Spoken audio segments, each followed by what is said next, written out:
Hi guys, welcome to Wealth Creation YouTube channel. I am Bharathan, NISM certified research analyst and NCFM certified technical analyst. நம்ம இந்த வீடியோல வந்து Spandana Sphoorty Financialனு ஒரு stock அது வந்து இப்போ 52 வீக் ஹைல இருந்து 72% இறங்கி இருக்கு. ஸோ இது வந்து ஏன் இவ்வளோ பெருசாக இறங்கி இருக்கு அண்ட் மோர் ஓவர் வந்து எல்லா மைக்ரோ ஃபைனான்ஸ் லெண்டிங் கம்பெனியும் ஸ்மால் ஃபைனான்ஸ் பேங்க்குமே வந்து இப்போ ஒரு ஆல் டைம் லோவில் ட்ரேட் ஆகிட்டு இருக்கு.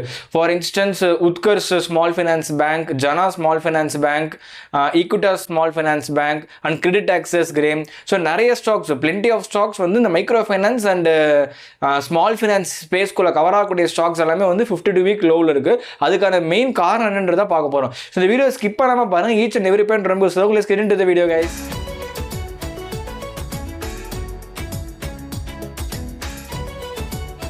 இப்போ வந்து நம்ம ஸ்பண்டனா ஸ்பூர்த்தினுடைய பிஸ்னஸ் மாடல் ஃபஸ்ட்டு பார்த்துடலாம். ஸோ இவருடைய மெயின் ஏரியா ஆஃப் கவரேஜ்ன்றது பார்த்தீங்கன்னா மைக்ரோ ஃபைனான்ஸ் லெண்டிங்கில் தான் இருக்குது. ஸோ இப்போ வந்து நம்ம ஒரு கம்பேரிசன் பண்ணலாம். யூனிவர்சல் பேங்க்குக்கும் இந்த மைக்ரோ ஃபைனான்ஸ் லெண்டிங்க்கும் என்ன டிஃபரன்ஸ்ன்றதை பார்க்கலாம். ஸோ இப்போ வந்து HDFC பேங்க், ICICI பேங்க்லாம் பார்த்தீங்கன்னா இவங்களுடைய மெயின் ஆப்ரேஷனல் ஏரியா வந்து பேங்க்குக்கு டெபாசிட் வரும், அதை வந்து அவங்க லோனாக கொடுப்பாங்க. ஸோ டெபாசிட் பண்ணுறவனுக்கு இன்ட்ரெஸ்ட் தரணும், அதே மாதிரி லோன் வாங்குறவன் பேங்க்குக்கு இன்ட்ரெஸ்ட் கொடுப்பான். ஸோ ரெண்டுத்துக்கும் ஒரு டிஃபரன்ஸ் தான் வந்து நெட் இன்ட்ரெஸ்ட் மார்ஜின். ஸோ இப்படி தான் வந்து அவங்க ஆப்ரேட் பண்ணுவாங்க. அண்ட் மோர் ஓவர் வந்து அவங்க கொடுக்குற லோன்ஸ் எல்லாமே வந்து செக்யூர்டு லோன்ஸாக தான் இருக்கும். ஸோ ப்ராப்பர்ட்டியோ இல்லை வீடோ இல்லை ஒரு அசட்டை பேஸ் பண்ணி தான் அவங்க லோனே கொடுப்பாங்க. செக்யூர் லோன்ஸ் தான் கொடுப்பாங்க மேக்ஸிமம் யூனிவர்சல் பேங்க்ல தான். ஸோ அன்செக்யூர்டு லோன்ஸ் பார்த்தீங்கன்னா வந்து அவங்களுடைய ஓவரால் போர்ட்ஃபோலியோலே வந்து ஒரு 2 to 3% தான் இருக்கும்.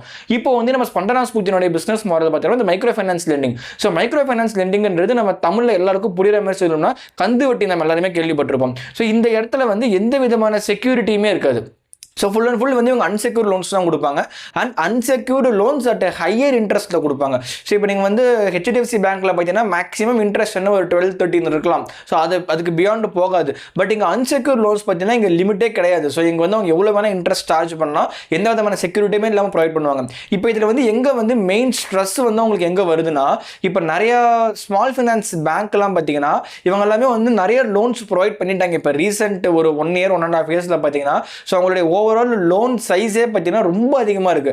ஸோ லோன் அட்வான்ஸ் ரேஷியோவுமே வந்து ரொம்ப அதிகமாக இருக்கு. ஸோ லோன் நிறைய கொடுத்துட்டாங்க. அந்த லோன் எல்லாமே வந்து இப்போ அவங்களால வந்து கலெக்ட் பண்ண முடியல.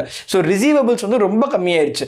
அண்ட் இப்போ வந்து ஒரு வியர்டான ஸ்டேட்மெண்ட் ஒன்று கொடுத்துருக்காங்க மைக்ரோ ஃபைனான்ஸ் இன்ஸ்டிடியூஷன்ல இருந்து. அது என்னன்னா, ஒரு இண்டிவிஜுவல் பர்சனே பார்த்தீங்கன்னா 7-8 டிஃப்ரெண்ட் ஸ்மால் ஃபைனான்ஸ் பேங்க்ல வந்து லோன் வாங்கியிருக்காங்களாம்.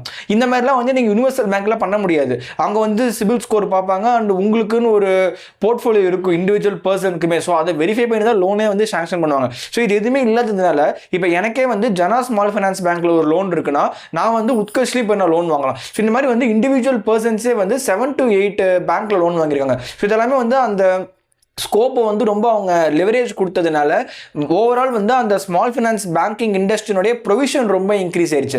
ஸோ இப்போ வந்து பேங்க் ப்ராஃபிட் பண்ணுறாங்க, அவங்க பண்ணலன்னு கிடையாது, ப்ராஃபிட் பண்ணுறாங்க. பட் பண்ணுற ப்ராஃபிட்டை காட்டுல அவங்களுக்கு வாரா கடன் ரொம்ப அதிகமாயிடுச்சு. ஸோ அந்த வாரா கடனை தான் வந்து நம்ம டெக்னிக்கலாக வந்து கிராஸ் NPAன்னு சொல்லுவோம். ஸோ கிராஸ் நான் பர்ஃபார்மிங் அசெட். ஸோ இந்த கிராஸ் நான் பர்ஃபார்மிங் அசெட்டில் ப்ரொவிஷனிங்னு ஒரு பேராமீட்டரை ஆட் பண்ணுவாங்க. ஸோ ப்ரொவிஷனிங்ன்றது என்னன்னா, நெட் ப்ராஃபிட் இருக்குல்ல அதில் வந்து ஒரு குறிப்பிட்ட போர்ஷனை வந்து ப்ரொவிஷன் பண்ணிடுவாங்க. ப்ரொவிஷன் பண்ணது போக பேங்க்குக்கு வந்து நெட் NPA கிடைக்கும். அந்த நெட் NPA தான் வந்து பேங்க் ஆகக்கூடிய ஆக்சுவல் லாஸ். ஸோ இப்போ ரீசெண்ட் டேஸில் பார்த்தீங்கன்னா கிராஸ் NPA நெட் NPA வந்து ரொம்ப ட்ரமெண்டஸாக இன்க்ரீஸ் ஆயிடுச்சு எல்லா பெரிய பெரிய பேங்க்குக்குமே.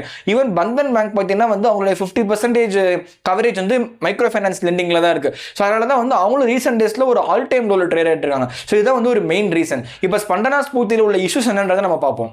இப்போ வந்து நம்ம ஸ்பண்டனா ஸ்பூர்த்தியோட ஷேர் ஹோல்டிங் பேட்டர்ன் பார்த்துடலாம். So Kedaara capital and Padmaja Gangireddy, so இவங்க தான் வந்து மேஜர் இன்வெஸ்டர்ஸாக இருக்காங்க. இந்த பத்மஜா காங்கிரெட்டின்றவங்க வந்து MD and CEO, அந்த கம்பெனியோட MD and CEO. கெடரா கேபிட்டல்ன்றது ஒரு PE பேக்டு ஃபர்ம். இப்போ இந்த கெடரா கேபிட்டல் வந்து அவங்க ஒரு டிசிஷன் வந்து எடுத்தாங்க. என்னன்னா, ஆக்சிஸ் பேங்கோட ஸ்பண்டனா ஸ்பூர்த்தியை டைப் பண்ணிடலான்ற மாதிரி ஒரு ப்ரப்போசல் ஒன்று வச்சிருந்தாங்க. அதுக்காக ஆக்சிஸ் பேங்க் வந்து ஒரு வேல்யூவேஷன் கோட் பண்ணாங்க ஸ்பண்டனா ஸ்பூர்த்திக்கு. அந்த வேல்யூவேஷன் வந்து ஃபேரா இல்லைன்னு சொல்லி பத்மஜா காங்கிரெட்டி வந்து அவங்க சில ப்ரப்போசல் வந்து அவங்க சொல்லியிருந்தாங்க. இப்போ இந்த கெடரா கேபிட்டலுக்கும் பத்மஜா காங்கிரெட்டிக்குமே வந்து அவங்க 2 பேருக்கும் ஒரு மிஸ்மேட்ச் அக்கறாச்சு. ஸோ அதனால வந்து இந்த பர்சன் என்ன பண்ணிட்டாங்கன்னா MD and CEO பொசிஷன்லேருந்து அவங்க வந்து வெளியில் வந்துட்டாங்க, குவிட் பண்ணிட்டாங்க. ஸோ அதுதான் வந்து அந்த கம்பெனியினுடைய ஃபர்ஸ்ட் ஒரு ட்ராபேக்ன்ற மாதிரி சொல்லலாம். ஸோ அங்கே ஆரம்பிச்சிச்சு இந்த கம்பெனியினுடைய ஹெட்ஏக்ஸ் எல்லாமே. ஸோ இப்போ அதை ஃபாலோ பண்ணி கம்பெனியில் வந்து மேஜர் அஃபீஷியல்ஸ் எல்லாமே வந்து கம்பெனி விட்டு வெளியே வர ஆரம்பிச்சிட்டாங்க.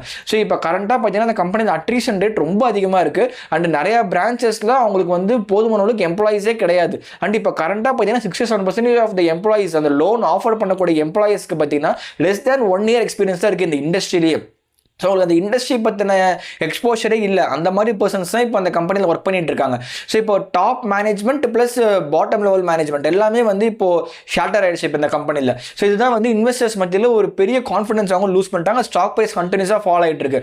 அண்ட் இன்னொரு முக்கியமான பாயிண்ட், கோல்ட்மேன் சாக்ஸ் வந்து நமக்கு ஒரு தெரிஞ்ச ஒரு பெரிய எஃப்ஐஐ அண்ட் அவங்க வந்து எல்லா குவார்ட்டருமே ஸ்டேக் இன்க்ரீஸ் பண்ணுறதை நம்ம பார்த்துட்டு இருக்கோம். பட் அவங்க ஸ்டேக் இன்க்ரீஸ் பண்ணுறது எப்படி இன்க்ரீஸ் பண்ணுறாங்கன்றதை நம்ம தெரிஞ்சுக்கணும். ஸோ அவங்க ஸ்டேக் இன்க்ரீஸ் பண்ணுறது வந்து சிசிடி மூலமாக இன்க்ரீஸ் பண்ணுறாங்க. சிசிடின்றது கன்வெர்ட்டபிள் டிபென்ச்சர்ஸ். ஸோ அதெல்லாமே வந்து ஒரு டெப்த் அவங்க ரைஸ் பண்ணியிருப்பாங்க. ஸோ அந்த டெப்த் வந்து அவங்க திருப்பி கொடுக்க முடியலன்ற போது ஷேர்ஸ் ஃபார்மில் கொடுப்பாங்க. ஸோ அந்த மாதிரி உங்களுக்கு ஸ்டேக் நிறைய இன்க்ரீஸ் ஆகிட்டு இருக்கு. ஸோ அவங்க வந்து வாலண்டியராக வந்து அவங்க பை பண்ணுற அமௌண்ட் கம்மியாக தான் இருக்குது. ரேதர் தான் அவங்க சிசிடி தான் ஸ்டேக் அதிகமாகிட்டு இருக்கு. ஸோ இப்போ இந்த கம்பெனியோட ஃபண்டமெண்டல்ஸ் பார்ப்போம். இப்போ நான் வந்து ஸ்பண்டனா ஸ்பூர்த்தினுடைய ஃபண்டமெண்டல்ஸ் செக் பண்ணுறதுக்கு நான் ஸ்கிரீன் வெப்சைட் ஓப்பன் பண்ணியிருக்கேன். ஸோ இப்போ என்னுடைய மார்க்கெட் கேப் பார்த்தீங்கன்னா 2300 கோடி இருக்குது. கரண்ட் ப்ரைஸ் 330 ரூபாயில் இருக்குது. ஸோ இவங்க வந்து 52 வீக் ஹைன்றது 1600 ரூபாயில் இருந்திருக்கு. ஸோ அப்போ வந்து 4 மடங்கு ப்ரைஸ் அதிகமாக இருந்திருக்கு 52 வீக் ஹையில் இருந்தப்போ. ஸோ மார்க்கெட் கேப் பார்த்தீங்கன்னா ஒரு 8000 கோடிக்கு மேலே இருந்திருக்கு. அண்ட் புக் வேல்யூ டீசெண்டாக இருக்குது. ROC ROA டீசெண்டாக இருக்குது. ப்ரொமோட்டர் ஹோல்டிங் ஓரளவுக்கு டீசெண்டாக தான் இருக்குது. ஸ்டாக் போய் 26 நமக்கு ஒரு மாதிரி சீப்புன்ற மாதிரி நம்ம கன்சிடர் பண்ணுவாங்க சில பேர். பட் இதில் உள்ள ட்ரிக்கி பண்ணுன்றதை இப்போ நான் சொல்கிறேன். ஸோ இப்போது நீங்கள் ஓவரால் மற்ற ஸ்மால் ஃபினான்ஸ் பேங்க் எல்லாமே எடுத்து பாருங்களேன். Utkarsh small finance bank stock P 8 தான் இருக்குது.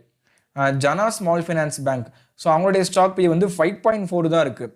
And capital small finance bank so எக்ஸாம்பிளுக்கு காட்டுறது எல்லாமே பாருங்கள் 10, 5, 8 இவ்வளோ தான் இருக்குது. ஸோ அதனால ஸ்மால் ஃபினான்ஸ் பேங்கிங் ஸ்பேஸ் எல்லாமே வந்து அண்டர் வேல்யூடாக இருக்குன்ற மாதிரி நிறைய பேர் நினச்சிப்பீங்க. பட் அப்படி கிடையாது.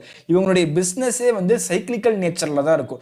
நீங்கள் இவங்களுடைய ஏர்னிங்ஸ் க்ரோத் செக் பண்ணி பாருங்களேன். ஸோ திடீர்னு ஒரு 2-3 குவார்ட்டர் பயங்கரமாக எக்ஸ்பேண்ட் ஆவாங்க இன் டர்ம்ஸ் ஆஃப் ஏர்னிங்ஸு. அதே 2-3 குவார்ட்டர் டிராஸ்டிக்கலாக ஃபாலோ ஆவாங்க. இந்த குவார்ட்டர்லாம் பாருங்களேன் ஒன்றுமே இல்லை. அப்சல்யூட்லி அவங்க வந்து ஒரு 0 கிட்ட போஸ்ட் பண்ணியிருக்காங்க ஏர்னிங்ஸ். அதுக்கப்புறம் கொஞ்சமாக இம்ப்ரூவ் ஆச்சு. அப்புறம் திருப்பி பயங்கரமாக டிக்ரீஸ் ஆச்சு. அதுக்கப்புறம் பாருங்க நல்லா எக்ஸ்பேண்ட் ஆச்சு. 2023 ஏர்னிங்ஸ் பயங்கரமாக எக்ஸ்பேண்ட் ஆச்சு. ஸோ அப்போ தான் ஸ்டாக் ப்ரைஸும் பயங்கரமாக ஏற ஆரம்பிச்சிச்சு. ஸோ 2023 மார்ச்லேருந்து ஒரு 530 ரூபாய் லெவலில் இருந்து ஸ்ட்ரெயிட்டாகவே 1200 ரூபாய் வரைக்கும் போச்சு. ஸோ ஒரு 2 டைம்ஸ் அதுக்கு மேலே ரிட்டர்ன்ஸ் கொடுத்துருக்கு. ஸோ அது காரணம் என்னன்னா ஏர்னிங்ஸ் எக்ஸ்பேண்ட் இருக்குது. ஸோ நீங்கள் இதனால் பிஇ கம்பேரே பண்ண முடியாது. இப்போ வந்து ஏர்னிங்ஸ் கம்ப்ளீட்டாக ட்ராப் ஆனதுனால உங்களுக்கு பிஇ இப்போ இது காட்டிட்டு இருக்கு, இந்த வேல்யூ காட்டுது. அதே இப்போ ஏர்னிங்ஸ் எக்ஸ்பேண்ட் ஆச்சுன்னா உங்களுக்கு பிஇ ஆட்டோமேட்டிக்காக கம்மியாயிடும். ஸோ வந்து சைக்கிளிக்கல் நேச்சர் இருக்கிறதுனால நம்ம பிஇ கம்பேர் பண்ண முடியாதுன்னு நான் சொல்ல வரேன். அண்ட் இப்போ குவார்ட்டர்லி ரிசல்ட் பார்த்தீங்கன்னா கிராஸ் என்பிஏ நெட் என்பிஏ வந்து பயங்கரமாக இன்க்ரீஸ் ஆயிருக்கு. 1.95 இப்போ 4.88 வரைக்கும் இருக்குது cross NBA. And net NBA வந்து 0.6 இப்போ 0.9 போயிடுச்சு. ரெண்டுமே வந்து இப்போ நல்ல ஆல் டைம் ஹையில் இருக்குது cross NBA net NBA. So ரெண்டுமே ஹையில் இருக்கிறது ஒரு பெரிய ட்ராபேக். அண்ட் ஓவரால் கம்பெனி ஒரு லாஸ் சப்போர்ட் பண்ணிட்டாங்க இந்த குவார்ட்டரில். ஃபைனான்சிங் மார்ஜினும் பாருங்கள் ரொம்பவே ட்ராப் ஆகிட்டு இருக்கு. 2023 நல்லா ஹையில் இருந்துச்சு, 24, 27 அந்த மாதிரி இருந்துச்சு. ஸோ அங்கேருந்து இப்போ சிங்கிள் டிஜிட்டுக்கு வந்து இப்போ நெகட்டிவ்க்கே போயிடுச்சு. அண்ட் இவங்களோட இன்வெஸ்டர் பேட்டர்ன் பார்த்தீங்கன்னா ப்ரொமோட்டர் ஸ்டேக்கை பயங்கரமாக ரிடியூஸ் பண்ணுறாங்க. நான் ஆல்ரெடி டிஸ்கஸ் பண்ணியிருந்தேன். பத்மஜா காங்கி ரெட்டின்றவங்க தான் வந்து MD and CEOவாக இருந்தாங்க. ஸோ இவங்க ஒன்ஸ் எப்போ கம்பெனிலேருந்து குவிட் பண்ணாங்களோ அப்போ வந்து ஸ்டேக்கை வந்து பயங்கரமாக ரிடியூஸ் பண்ணுறாங்க. ஸோ ஆல்மோஸ்ட் 15% ஸ்டேக் இருந்த இடத்துல இப்போ 7.7 தான் இருக்குது. ஸோ பாதி ஸ்டேக் கட் பண்ணிட்டாங்க. அண்டு மற்ற ப்ரமோட்டர்ஸுமே ஸ்டேக்கை ரிடியூஸ் பண்ணுறாங்க. அண்ட் எஃப்ஐஐஸ் பெர்ஸ்பெக்டிவ்ல யாரும் பெருசாலாம் பை பண்ணலை. ஸோ கோல்ட்மேன் சாக்ஸ் கொஞ்சம் ஸ்டேக் இன்க்ரீஸ் பண்ணியிருக்காங்க. மற்றபடி வந்து ஸ்டேக் இன்க்ரீஸ் பெருசாக யாரும் பண்ணலை. அதே டிஐஎஸ் பார்த்தீங்கன்னா ஸ்டேக்கை பயங்கரமாக ரிடியூஸ் பண்ணியிருக்காங்க. அண்ட் ப்ரமோட்டர் சைடில் பார்த்தீங்கன்னா பப்ளிக் சைடில் பார்த்தீங்கன்னா உங்களுக்கு வந்து ஸ்டேக் வந்து அப்படியே லைக் டபுள் ஆயிடுச்சு. 7.8 இருந்ததுல இப்போ 14.1 வந்துருச்சு. ஸோ பப்ளிக் ஹோல்டிங் பயங்கரமாக இன்க்ரீஸ் ஆகிட்டு இருக்கு. நம்பர் ஆஃப் ஷேர்ஸே பாருங்களேன் பயங்கரமாக இன்க்ரீஸ் ஆகிட்டு இருக்கு நமக்கு வந்து பப்ளிக் சைடில். ஸோ இதெல்லாமே வந்து ஒரு ட்ராபேக் தான்.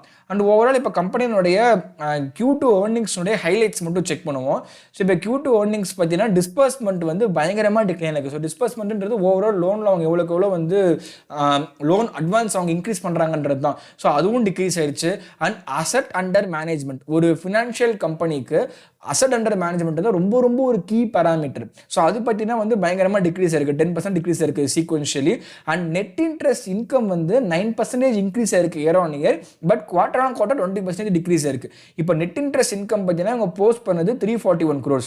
பட் அந்த 341 crores அவங்களால ரியலைஸ் பண்ண முடியல நெட் ப்ராஃபிட்டா because of higher provisioning. So company loss report பண்ணிட்டாங்க 216 கோடி டியூ டு ஹையர் ப்ரொவிஷனிங். இவங்க பண்ண ப்ராஃபிட் எல்லாமே ப்ரொவிஷன்ஸை ரியலைஸ் பண்ணுற மாதிரி ஆயிடுச்சு. ஏன் ப்ரொவிஷன்ஸை ரியலைஸ் பண்ணிட்டாங்கன்னா அவங்க பேட் லோன் நிறைய கொடுத்துட்டாங்க. அந்த பேட் லோன் எல்லாமே திருப்பி கம்பெனிக்கு வராதுன்னு அவங்க தெரிஞ்சு ரியலைஸ் பண்ணிட்டாங்க. ஸோ இப்போ இதுதாங்க எல்லா கம்பெனிக்கிட்டையுமே உள்ள பெரிய இஷ்யூ. பட் இதில் வந்து ஜனா ஸ்மால் ஃபைனான்ஸ் பேங்க் வந்து கொஞ்சம் இன்ட்ரெஸ்டிங்காக இருக்குது. இந்த என்டையர் ஸ்மால் ஃபைனான்ஸ் இண்டஸ்ட்ரியிலேயே ஜனா ஸ்மால் ஃபைனான்ஸ் பேங்க் கொஞ்சம் இன்ட்ரெஸ்டிங்காக இருக்குது. அதுக்கு மெயின் ரீசன் என்னென்னா, இவங்க வந்து இப்போ இந்த குவார்ட்டரில் வந்து பெருசாக லாஸ் ரிப்போர்ட் பண்ணலை. நிறைய கம்பெனிஸ் லாஸ் ரிப்போர்ட் பண்ணுறாங்க, இந்த கம்பெனி லாஸ் ரிப்போர்ட் பண்ணல. பட் ஆப்வியஸ்லி உங்களுக்கு கிராஸ் என்பிஏ இன்க்ரீஸ் ஆயிடுச்சு. கிராஸ் என்பிஏ பார்த்தீங்கன்னா வந்து லாஸ்ட் செப்டம்பரோட பார்க்கும்போது இந்த செப்டம்பர் இன்க்ரீஸ் ஆயிடுச்சு தான், இல்லைன்னு சொல்லலை. பட் இவங்க வந்து மோர் ஓவர் அன்செக்யூர்டு போர்ட்ஃபோலியோலேருந்து செக்யூர்டு போர்ட்ஃபோலியோவுக்கு ட்ரான்ஸ்ஃபார்ம் ஆகிட்டு இருக்காங்க. ஸோ உங்களுடைய பிஸ்னஸ் வந்து உங்களுடைய மேனேஜ்மெண்ட் கால் லிசனாக அட்டன் பண்ணியிருந்தேன். ஸோ அந்த கால் லிசன் பண்ணப்போ என்ன தெரிஞ்சிச்சுன்னா, இவங்களுடைய போர்ட்ஃபோலியோவே வந்து டிரான்சிஷன் ஃபேஸில் இருக்குது. ஸோ அன்செக்யூர்டு வந்து செக்யூர்டுக்கு மூவ் ஆகிறாங்க. ஸோ இவ்வளோ கூட செக்யூரிட்டிக்கு போகிறாங்களோ அவ்வளோ வந்து கம்பெனியோடைய பிஸ்னஸ் ஸ்டெபிலிட்டி இன்க்ரீஸ் ஆகும். ஸோ இந்த கம்பெனி கம்பேர்ட் டு ஸ்பண்டனா ஸ்பூர்த்தி இந்த கம்பெனியுமே இப்போ ஒரு ஆல் டைம் லோவில் தான் இருக்குது. ஸோ ஸ்டாக் ப்ரைஸ் 383 இருக்குது. ஸோ 700லேருந்து 383. ஸோ மார்க்கெட் வேல்யூவே பாதியாக கட் ஆயிடுச்சு. இந்த கம்பெனி வந்து ஒரு கன்சிடரேஷனில் வைக்கலான்ற மாதிரி இருக்குது. இப்போ ஸ்பண்டனா ஸ்பூர்த்தி டெக்னிக்கல்ஸ் நம்ம பார்ப்போம். இப்போ ஸ்பண்டனா ஸ்பூர்த்தினுடைய சார்ட் பார்த்தீங்கன்னா ஸ்டாக் ப்ரைஸ் வந்து இப்போ ஆல் டைம் லோவில் இருக்குது. ஸோ 330 ரூபாயில் இருக்குது. டெக்னிக்கல் அனாலிசிஸ் நம்ம பண்ணவே முடியாது. இது எவ்வளோ தூரம் இறங்கும்னே தெரியாது. 200 ரூபாய்க்கும் போகலாம், 100 ரூபாய்க்கும் போகலாம். இப்போ பிஸ்னஸ் ரெக்கவர் ஆகலைன்னா நான் சொன்னதுல தான் வந்து ஓப்பன் இஷ்யூஸ், இந்த attrition rate, senior management exit and எல்லாமே வந்து ஃப்ரெஷர்ஸ் வச்சு ஆப்ரேட் பண்ணிட்டு இருக்காங்க. லோன் சைஸ் ரொம்ப அதிகமாக இருக்குது, காசு நிறைய உள்ளே வரலை, கிராஸ் என்பிஏ ரொம்ப அதிகமாகிடுச்சு, ப்ரொவிஷனிங் நிறைய பண்ணிட்டாங்க. ஸோ இதெல்லாம் தான் கம்பெனியில் உள்ள மேஜர் இஷ்யூஸ். அதனால தான் வந்து ஸ்டாக் ப்ரைஸ் இறங்கிட்டு இருக்கு. இன்வெஸ்டர்ஸ் எல்லாம் வித்துட்டு இருக்காங்க, மெயினாக ப்ரமோட்டரே வித்துட்டு இருக்காங்க. இப்போ வந்து ப்ராபப்ளி எப்போ இந்த இண்டஸ்ட்ரி ரெக்கவர் ஆகும்னு கேட்டிங்கன்னா, இப்போ வந்து எம்எஃப்ஐ இவங்களுடைய ஓவரால் ரெகுலேட்டரி பாடி ஒன்று இருக்குது. ஸோ அவங்க என்ன சொல்லியிருக்காங்கன்னா, லோன் சைஸ் வந்து பியாண்ட் 2 lakhsக்கு மேலே யாருக்கும் தரக்கூடாதுன்னு சொல்லி ஒரு பில் பாஸ் பண்ணியிருக்காங்க. அண்ட் இன்னும் சில ரெஸ்ட்ரிக்ஷன்ஸ்லாம் கொண்டு வந்திருக்காங்க. ஸோ ஓவரால் வந்து loan advance ratio and disbursement இது எல்லாமே வந்து கண்ட்ரோலில் வச்சுக்கிற மாதிரி சில ஆடிட் பாஸ் பண்ணியிருக்காங்க. இது எல்லாமே வந்து January 1 எஃபெக்டிவ் ஆக போகுது. ஸோ அதனால் வந்து இப்போ லோன் சைஸே பார்த்தீங்கன்னா ஒரு இண்டிவிஜுவல் பர்சனுக்கு 2 lakhsக்கு மேலே தரமாட்டாங்க இவங்க மைக்ரோ ஃபைனான்ஸ் லெண்டிங்கில். ஸோ மைக்ரோ ஃபைனான்ஸ் லெண்டிங்கில் மோஸ்ட்டாக கவர் ஆகக்கூடிய செக்மெண்ட்டே பார்த்தீங்கன்னா லோன் வாங்கக்கூடிய மக்களே பார்த்தீங்கன்னா ஒரு 15,000, 50,000, 20,000, 30,000 ஸோ இந்த மாதிரி தான் லோன் வாங்குவாங்க. வாங்கிட்டு நிறைய பேர் தராமல் விட்டுறாங்க. அண்ட் நிறைய பேர் பார்த்தீங்கன்னா வந்து மல்டிபிள் பேங்க்கில் லோன் வாங்குறாங்க. ஏன்னா அவங்களுக்கு வந்து ட்ராக் ரெக்கார்ட் எடுத்து பார்க்க முடியாது, அந்த அத்தாரிட்டி கிடையாது இவங்களுக்கு. ஸோ அதை பார்க்குற அளவுக்கு இவங்ககிட்ட வந்து விசிபிலிட்டி கிடையாது. இப்போ ஜனா ஸ்மால் ஃபைனான்ஸ் பேங்க் பார்த்தீங்கன்னா இவங்க மோர் ஓவர் செக்யூர்டு போர்ட்ஃபோலியோக்கு மூவ் ஆகும்போது இவங்களுக்கு அந்த விசிபிலிட்டி இருக்கும். ஸோ இவங்க வந்து அன்செக்யூர் லோன்ஸை கம்மி பண்ணிட்டாங்கன்னா செக்யூரிட்டி இன்க்ரீஸ் பண்ணும்போது ஆட்டோமேட்டிக்காக வந்து அவங்களுடைய கொலாட்டரை உள்ளே கொண்டு வருவாங்க. ஸோ அதை ப்ராப்பர்ட்டியை ரியலைஸ் பண்ணி அவங்க ப்ரொவிஷன்ஸை கட் பண்ணுறதுக்கு வாய்ப்பு இருக்குது. ஸோ அது ஒரு அட்வான்டேஜ் இருக்குது ஜனா ஸ்மால் ஃபைனான்ஸ் பேங்க்கில் செக்யூர்டாக மூவ் ஆகிறதுனால.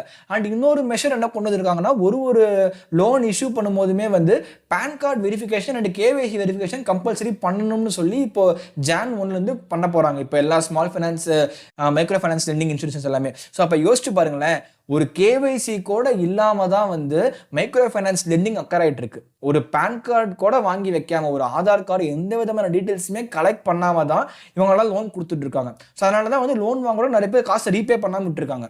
ஸோ இப்போ எல்லா தரப்புலையுமே வந்து இப்போ ஒரு ட்ராபேக் இருந்திருக்குன்ற மாதிரி நம்ம சொல்லலாம். பட் ரெகுலேட்டரி இப்போ உள்ள வந்ததுனால ப்ராபப்ளி வந்து இண்டஸ்ட்ரியை ரெக்கவர் ஆகலாம். பட் எல்லா ஸ்டாக்ஸுமே இப்போ ஒரு ஆல் டைம் லோவில் தான் இருக்குது.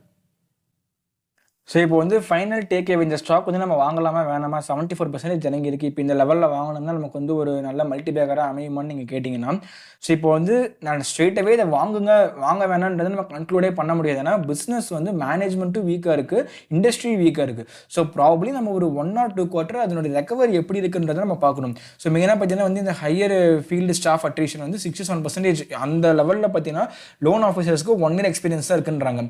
ஸோ இந்த மேனேஜ்மெண்ட் வந்து கரண்ட்டாக எப்படி வந்து அந்த கம்மி எக்ஸ்பீரியன்ஸ் உள்ள ஆஃபீஸர்ஸ் வச்சு அவங்க வந்து எப்படி ஆப்ரேஷனல் எஃபிஷியன்சி அச்சீவ் பண்ணுறாங்கன்றதை ஃபஸ்ட்டு பார்க்கணும்.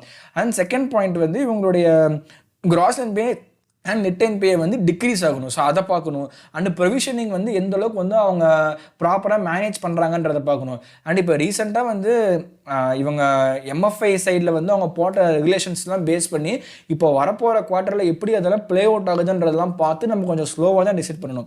ஸோ ஸ்ட்ரெயிட்டாகவே யாரும் இந்த ப்ரைஸில் போயிட்டு இது ஒரு நல்ல லோன் நினச்சி வாங்கிடாதீங்க. ஆனால் இது இங்கேருந்து இன்னும் கூட கீழே போகலாம். அதே மாதிரி இப்போ டக்குன்னு ரெக்கவரி கூட ஆகலாம். ஸோ டக்குன்னு ரெக்கவரியும் ஆகலாம், டக்குன்னு கீழேயும் போகலாம். ஸோ கொஞ்சம் வெயிட் பண்ணி பாருங்கள். ஒரு 1 or 2 quarter வெயிட் பண்ணி பார்த்து கொஞ்சம் இண்டஸ்ட்ரி ஸ்டேபிள் ஆனதுக்கு அப்புறமேட்டு நீங்கள் இன்வெஸ்ட் பண்ணலாம். அண்ட் மோர் ஓவர் இந்த மாதிரி ஸ்டாக்ஸ்லாம் லாங் டேர்ம் பார்க்குறதுல ட்ரேடிங்க்கு பார்க்கலாம். And that's it for this video guys. I hope this video was useful to you. So இப்போ இந்த மாதிரி நீங்கள் வந்து ஒரு கம்பெனியினுடைய எல்லாமே நீங்கள் பிஸ்னஸ் ஸ்ட்ரக்சர் எல்லாமே அனலைஸ் பண்ணால் மட்டும்தான் உங்களுக்கு ஒரு ஐடியா கிடைக்கும். ஏன் ஸ்டாக் இறங்குது, அது எப்போ ப்ராப்ளம் ரெக்கவர் ஆகுன்ற ஒரு ஐடியா கிடைக்கும். ஸோ அதனால தான் வந்து நான் எப்பயுமே வந்து பிஸ்னஸை ஸ்டடி பண்ணுங்கன்னு சொல்லுவேன். ராதர் தான் நீங்கள் ஃபண்டமெண்டல்ஸும் பாருங்கள், டெக்னிக்கல்ஸும் பாருங்கள். பட் அதை விட முக்கியமாக பிஸ்னஸ் ஸ்டடி பண்ணுங்கள். அப்போ தான் நீங்கள் இன்வெஸ்ட் பண்ணுற ஸ்டாக் மேலே ஒரு கான்ஃபிடன்ஸ் கிடைக்கும். இந்த வீடியோ ஓவரால் லைக் பண்ணி ஷேர் பண்ணி சப்ஸ்கிரைப் பண்ணுங்கள். Thank you guys.